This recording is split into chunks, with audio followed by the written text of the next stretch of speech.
Good morning, all of you. This is Nageshwar Rao, Assistant Professor of Physics, Government Degree College, Chintalapudi. Today, we will discuss detection methods of ultrasonics and some of the applications of ultrasonic waves. So, we know the frequency of the ultrasonic waves are more than audible limit, that is 20,000 Hz, and hence we cannot directly detect the human being, that is by using the human ear. However, some techniques or some methods will be used to detect the ultrasonic waves, and some of them we will discuss now. The first one is piezoelectric detector. So this method is used by using the piezoelectric effect. When one pair of quartz plates or quartz crystal is subjected to ultrasonic waves, an electric charges or potential difference is produced perpendicular to such surfaces, according to the piezoelectric effect. Of course, these charges are very small, but after amplifying these charges, we can detect the ultrasonic waves and its frequency. So this is the first method to detect the ultrasonic waves by using the piezoelectric detector. Second one is Kunz tube method. Kunz tube is just like a glass tube. When ultrasonic waves is passing through the glass tube, there is a chance, there is a stationary waves will be formed, just like that. Because there is a forward wave and reflected these ultrasonic waves at the second end. These forward waves and the reflected waves are superimpose each other and form stationary waves. Kunz tube method can be used to detect these ultrasonic waves. When ultrasonic waves passing through these tube, stationary waves formed, already I told you.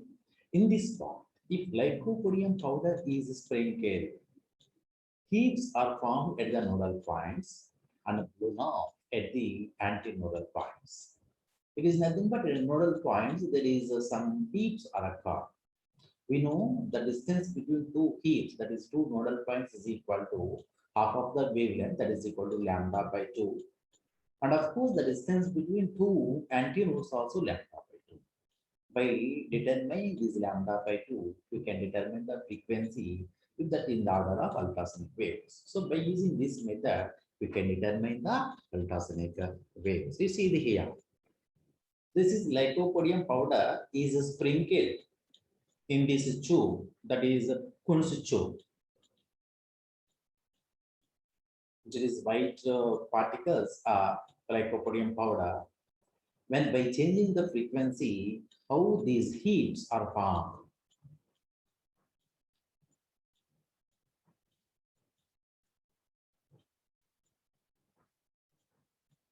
This is the frequency of 119 Hz.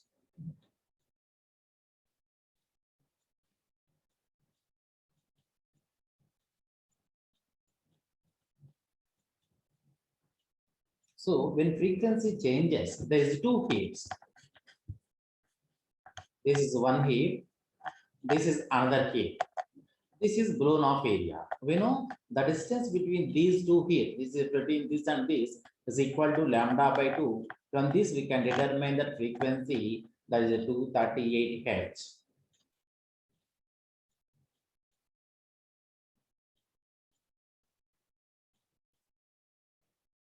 Now the frequency changes. There is three heaps occur. This is one heap. This is another heap. This is another heap. It is nothing but wavelength decreases. So frequency increases. So it contains 357 Hz.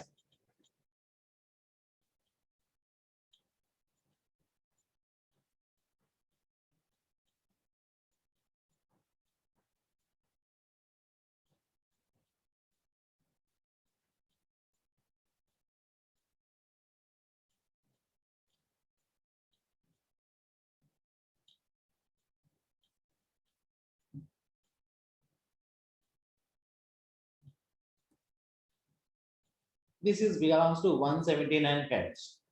So there is one heap is occurred here. Another heap is more than this place.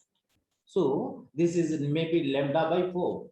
By using this, you can determine this frequency. So this is the method to determine the frequency of this ultrasonic waves, and this is the method to determine the to detect the ultrasonic waves. And what about third one? This is the sensitive flame method. This is also same as the above, in which also the stationary waves are formed due to the by using the ultrasonic waves. When a narrow flame which is passing through stationary waves, there is flickering and stationary of flame blackness. The medium a flame remains stationary at antinodes and flickers at nodes by the sensitive flame. We know the distance between two nodes is equal to lambda by 2, that is two flickering points. Or maybe the distance between two stationary points is equal to lambda by 2. From these, we can determine the wavelength and also determine the frequency by using mu is equal to V by lambda, and we can detect the ultrasonic waves. And fourth method is thermal detector method. We know in all the cases, if it is metals, if the temperature increases, the resistance increases. In case of semiconductors, if the temperature increases, resistance decreases. So that the concept will be used here to detect the ultrasonic waves. When a platinum weight is moved in the medium of ultrasonic waves, that is when it is formed after stationary waves, the temperature of the medium changes due to the alternative compressions and refractions. Of course, there is a change of temperature at nodes, while at antinodes, the temperature remains constant. So the temperature change can change the resistance of the platinum wire. This change in resistance can be determined by using the sensitive bridge arrangement, just like metal bridge or maybe bridge and bridge. By using such bridge arrangements, we can determine the such changes in the resistance. So the way the change that occurs at the resistance, we can determine that two resisting changing points is equal to lambda by 2. By using that, we can determine the frequency of ultrasonic waves. These are the methods to determine the or to detect the ultrasonic waves. But what are the applications? Actually, the frequency of the ultrasonics are very high and wavelength is very low. So that this particular property having giving number of applications. One of the application is detection of flaws in metals. Flaws is nothing but in many metals there may be cracks or maybe holes. If then what happens, the inside of this metal, the flaws and the cracks will change damage in future. So to detect these flaws and cracks or holes, we can detect by using this ultrasonic waves. Ultrasonic waves are used to find the flaws in metals. When these ultrasonic waves passes through these metals, reflection occurs at both the surfaces of the cracks or holes. These reflected pulses are picked by the receiver and amplified. So there is a two peaks occurs in the receiver, and the distance between those two peaks or these two pulses will gives the position and the size of the flower. And second one, detection of submarine icebergs in the ocean. Due to the lower wavelength, which can travel longer distance without deviation or without the reflection, so that it can travel longer distances. When this ultrasonic beam is sent through water in the seawater, the reflection occurs when the density is very high in obstructing the materials. For example, if there is any submarine or iceberg, at these surfaces, these ultrasonic waves came back. So these reflected bodies, like submarines and icebergs in the sea, can detect by this method. And sonar, sound navigation and ranging. Of course, by using this method, we can detect the depth of the sea. Sonar full form is sound navigation and ranging. By using this method, we can detect the depth of the sea. Because I already told you, these ultrasonic waves are highly energetic and shows very little diffraction due to the lower wavelength. When these ultrasonic waves passes through the sea water, reflected at the bottom of the sea, and it is recorded how much time taken to travel through sea water. If D is the depth of the sea and T is taken for to travel ultrasonic wave inside the water and V is the velocity of ultrasonic waves in water, then the depth of the sea, that is D is equal to V into T by 2. By using this method, we can determine the depth of the sea. And cleaning and clearing. So the cleaning of some utensils and a class by the ultrasonic waves is the one of the take. So ultrasonic waves can be used to clean utensils. Utensils is nothing but, for example, a cesarean scissors, maybe some knives, can be cleaned by using this ultrasonic wave. It is nothing but to eliminate bacteria because it is highly energetic waves. And of course, washing cloths and removing dust from the sink. These are some of the applications of the clear ultrasonic waves under cleaning and clearing. The direction signaling. Of course, I told you that the wavelength is very low, so that the dispersion is the diffraction is very, very little and can travel longer distances, and hence the direction it will give signaling in a particular direction. So that ultrasonic waves can be used for signaling in a direction. And soldering a metal cut. We know metals are very strong. Even though ultrasonics are heavy energy, these by using these highly energetic ultrasonic waves, we can cut the metals. And of course, we can drill the metals also. And in case of soldering, ordinary soldering for aluminum we can't do by using the gas soldering or maybe spark soldering. But by using these ultrasonic waves, we can solder in the aluminum parts. And formation of alloys. We know there is number of alloys we have, that is gunmetal, bronze, and steel.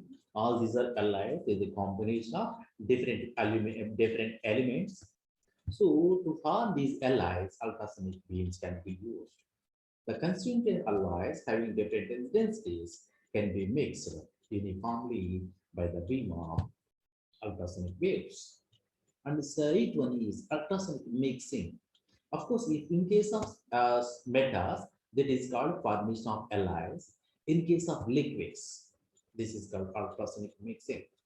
Different liquids having different densities can be mixed by using these ultrasonic waves. For example, these organic liquids, for example, petroleum or maybe kerosene. Kerosene cannot be mixed with the water. Even though we can mix these two by using these ultrasonic waves.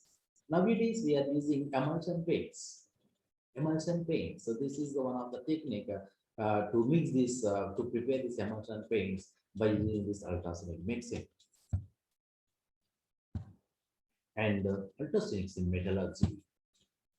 Ultrasonic waves are used to irradiate molten metals which are in the process of cooling. So as to define the grain size and prevent the formation of poison to release traffic gases. And the 10th one is the dissection of lower life. We know just a very small lower life is nothing but rats, frogs, mosquitoes are very high in our area. So to dissect this lower life, we can use highly energetic ultrasonic waves. So usually these are small animals like rats, frogs, fishes, etc. And treatment of neuralgic pain. So we know in the side of the body there is some pains due to the neurosis. There is neuralgic pains and rheumatic pains. When these ultrasonic waves is exposed, the greater relief we can obtain from this pain by using the ultrasonic waves. And the last one of the application is detection of abnormal growth in the human body. That is, of course, to detect the abnormal growth in the brain and also tumors inside the human body, which cannot be detected by the X-rays by using the ultrasound scanning method. So these are some of the applications of the ultrasonic waves. Thank you.